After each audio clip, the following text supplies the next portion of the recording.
La vérité ne rougit de rien, sinon de n'être pas révélée. On peut nous qualifier de simples et de simples uniquement sans nous reconnaître aussi la sagesse, comme si la sagesse était nécessairement dissociée de la simplicité, alors que le Seigneur les rapproche l'une de l'autre. Soyez prudents comme des serpents et simples comme des colombes.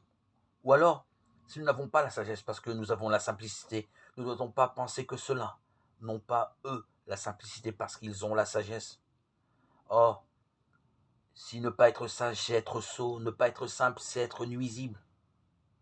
Et quant à moi, de ces deux reproches, je préférerais me voir adresser le plus léger, si tant est qu'il soit préférable de savoir moins que de savoir mal, de se tromper que de tromper.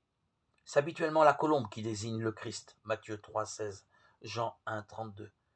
Mais le serpent qui le tente, Matthieu 4,1. Elle est depuis le commencement l'annonciateur de la paix de Dieu, Genèse 8,12. Il est depuis le commencement le spoliateur de l'image de Dieu, Genèse 3,5. Ainsi, la simplicité est très capable, toute seule, de reconnaître et de montrer Dieu. Laissée seule, la prudence est plutôt encline à le maltraiter et à le trahir. Que le serpent se cache donc autant qu'il le peut. Au contraire, il n'est pas jusqu'à la demeure de notre colombe qui ne soit simple, toujours située sur des lieux élevés et découverts, tournée vers la lumière. La figure de l'Esprit Saint aime l'Orient, lui-même figure du Christ. La vérité ne rougit de rien, sinon de n'être pas révélée.